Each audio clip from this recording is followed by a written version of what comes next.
Assalamualaikum warahmatullahi wabarakatuh.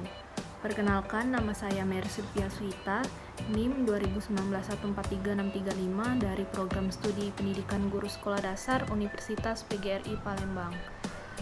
Di sini, saya akan melakukan simulasi pengajar untuk kelas 5 SD dengan tema Sejarah Peradaban Indonesia, subtema Kerajaan Islam di Indonesia. Halo, selamat pagi semuanya. Apa kabarnya hari ini? Oke, kalau misalnya ibu ngomong apa kabarnya hari ini, jawab Alhamdulillah, luar biasa, Allahu Akbar. Yuk bareng-bareng. 1, 2, 3. Apa kabarnya hari ini? Alhamdulillah, luar biasa, Allahu Akbar. Oke, pinter. Oke, di sini Ibu mau membahas materi kerajaan Islam di Indonesia. Nah, sebelum kita memulai pelajaran hari ini, ada baiknya kita berdoa terlebih dahulu. Ketua kelas, tolong pimpin berdoa ya. Oke, berdoa selesai, langsung masuk ke materi ya. Sebelum masuk ke materi, Ibu mau tanya, siapa yang tahu kerajaan-kerajaan Islam di Indonesia? Ya, apa-apa? Yang pertama, iya, Samudra Pasai. Yang kedua, iya, Kerajaan Demak. Yang ketiga, Kerajaan Banten. Yang keempat, Kerajaan Cirebon. Oke, Ibu cuman bahas 4 ini ya. Masih banyak sebenarnya kerajaan lain, tapi Ibu mau bahas 4 ini aja ya, udah cukup. Oke, yang pertama Ibu akan menjelaskan Kerajaan Samudra Pasai. Ada yang tahu letak kerajaan Samudra Pasai? Iya, di Aceh. Betul itu. Ini dia bentuk kerajaan Samudra Pasai. Ibu jelasin ya. Kerajaan Samudra Pasai merupakan kerajaan pertama di Indonesia. Berdiri pada abad ke-13. Raja pertamanya adalah Sultan Malik Al-Saleh. Ini dia Sultan Malik Al-Saleh. Bisa dilihat ya anak-anak. Oke, kerajaan ini terletak di pantai utara yang kurang lebih di sekitar Aceh Utara. Di sini ada yang tahu nama masjid ini? Dulu ini istana kerajaan, sekarang sudah menjadi masjid. Ada yang tahu? Iya, betul, Masjid Raya Baitur Rahman. Masjid Raya Baitur Rahman pertama kali dibangun di era Kesultanan Aceh. Bagian atap masjid ini terbuat dari ciri khas masjid-masjid di Indonesia. Nah, terdapat 2 versi sejarah mengenai riwayat pembangunan masjid ini. Ada yang sebagian sumber mengatakan masjid ini didirikan pada tahun 1292 Masehi oleh Sultan Alauddin Johan Mahmud Shah. Sementara sumber yang lain menyebutkan masjid ini didirikan oleh Sultan Iskandar Muda pada tahun 1612 Masehi. Pada awalnya masjid ini hanya ada 1 kubah dan 1 menara. Kubah-kubah dan menara yang baru itu ditambahkan pada tahun 1935, 1958, dan 1982. Dan hari ini kubah dan menara itu menjadi 7 kubah dan 8 menara. Termasuk masjid ini masjid yang tertinggi di Aceh. Yang kedua yaitu Makam Sultan Malik Al-Saleh. Nah, letaknya ini di Gedong Utara Aceh yang menjadi salah satu peninggalan sejarah Samudra Pasai. Nah, seperti ini ya. Dia terdapat ukiran-ukiran bahasa Arab. Udah jelas kan? Nah, satu lagi Ibu mau kasih tahu, peninggalan Samudra Pasai itu ada cakradonya. Nah, ini dia bentuk cakradonya. Cakradonya itu adalah sebuah lonceng yang berbentuk stupa buatan negeri Cina pada tahun 1409 Masehi. Ukurannya tingginya 125 cm, sedangkan lebarnya 75 cm. Nah, pada bagian luar cakradonya terdapat hiasan serta simbol-simbol kombinasi aksara Cina dan Arab. Oke, ngerti? Nah, Yang selanjutnya yaitu Kerajaan Demak. Kerajaan Demak atau lebih dikenal dengan Kesultanan Demak merupakan kerajaan Islam pertama di Jawa. Nah, letak kerajaan Demak itu di pesisir utara Pulau Jawa Tengah. Kerajaan Demak di bawah pemerintahan Majapahit. Namun, setelah Raden Patah atau putra raja terakhir dari Brawijaya di Majapahit, ia tumbuh dewasa dan memperoleh kekuasaan atas Demak. Nah, setelah Majapahit runtuh, Demak berkembang dan menjadi kerajaan yang merdeka. Nah, kemudian Raden Patah pun naik tahta dan melepaskan diri dari kekuasaan Majapahit. Nah, ini adalah Masjid Agung Demak. Ada yang tahu Masjid Agung Demak? Iya, Masjid Agung Demak tentu saja adalah masjid yang tertua di Indonesia. Masjid ini terletak di Desa Kauman, Kabupaten Demak, di Jawa Tengah. Masjid ini pernah menjadi tempat berkumpulnya para ulama atau wali dalam menyebarkan agama Islam di tanah Jawa. Nah, pendiri masjid ini adalah Raden Patah. Ini adalah Raja Raden Patah atau raja pertama dari Kesultanan Demak. Nah, sebelum Ibu lanjut ke kerajaan selanjutnya, ada yang tahu letak Kesultanan Cirebon itu di mana? Iya, betul, di Jawa Barat.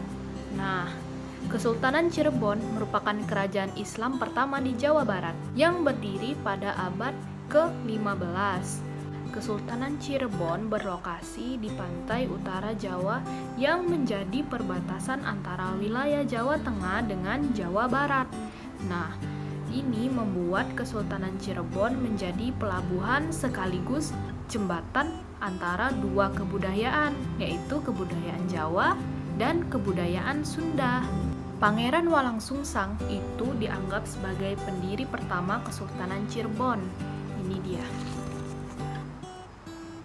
Pangeran Walangsungsang ini setelah naik haji, ia tampil menjadi Raja Cirebon pertama yang memerintah kerajaan dari Keraton Pakumwati dan aktif menyebarkan agama Islam kepada penduduk Cirebon. Anak-anak, ini merupakan salah satu peninggalan dari kerajaan Cirebon, yaitu Makam Sunan Gunung Jati. Makam Sunan Gunung Jati terletak di Cirebon di sebuah bukit kecil yang sering dikenal dengan Gunung Sembung. Nah, kompleks makam ini terletak di rute Cirebon-Indramayu dan sebagai salah satu penjaga penyebar agama Islam. Berikutnya yaitu Kerajaan Banten. Kerajaan Banten didirikan oleh Sunan Gunung Jati. Nah, ini dia gambar dari Sunan Gunung Jati. Sunan Gunung Jati mendirikan Kerajaan Banten setelah menguasai Banten yang semula merupakan wilayah Kerajaan Hindu Pakuan Pajajaran. Nah, di Kerajaan Banten itu sangat terkenal dengan Masjid Agung Banten. Ini dia Masjid Agung Banten. Masjid Agung Banten ini terletak di Banten Lama, Kecamatan Kaseman.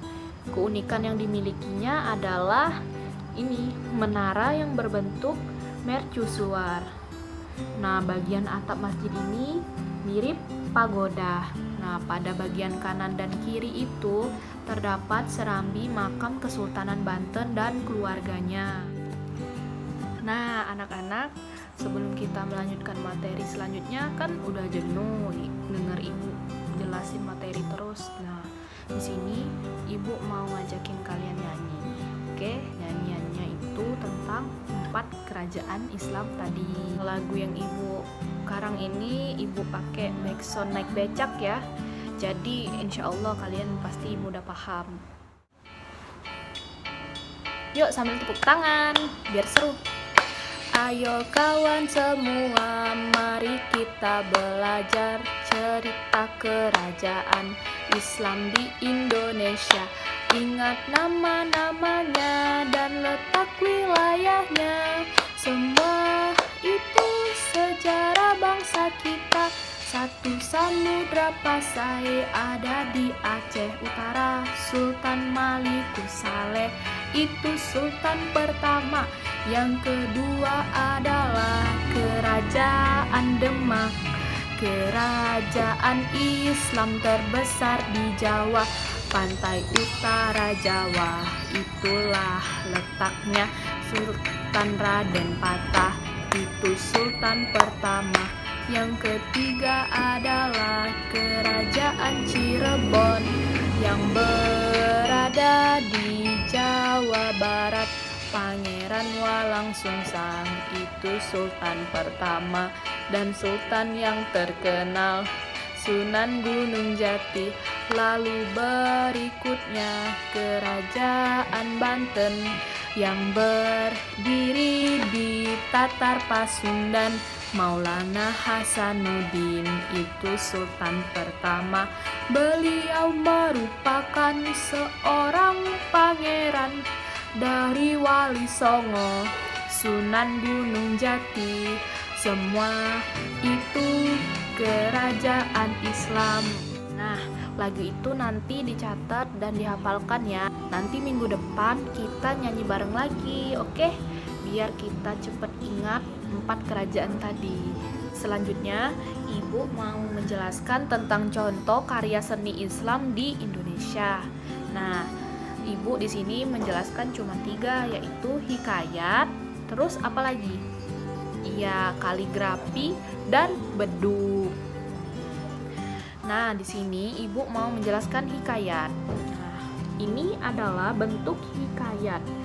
Ini merupakan hikayat perang Sabi dari kerajaan Samudra Pasai. Nah, hikayat merupakan karya sastra yang berisi cerita atau dongeng yang sering dikaitkan dengan tokoh-tokoh sejarah. Nah, hikayat-hikayat peninggalan kerajaan Islam mendapat pengaruh dari Arab, Persia, India, dan lain-lain.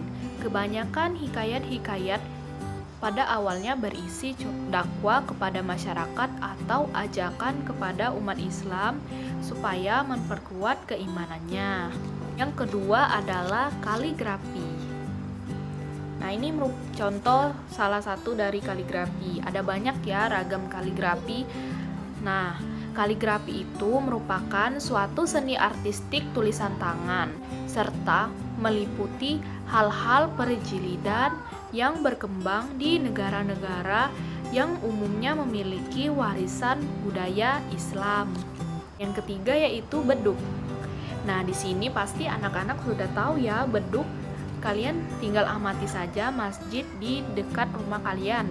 Pasti di sana ada beduk. Indonesia, beduk biasa dibunyikan untuk pemberitahuan mengenai waktu sholat atau sembahyang.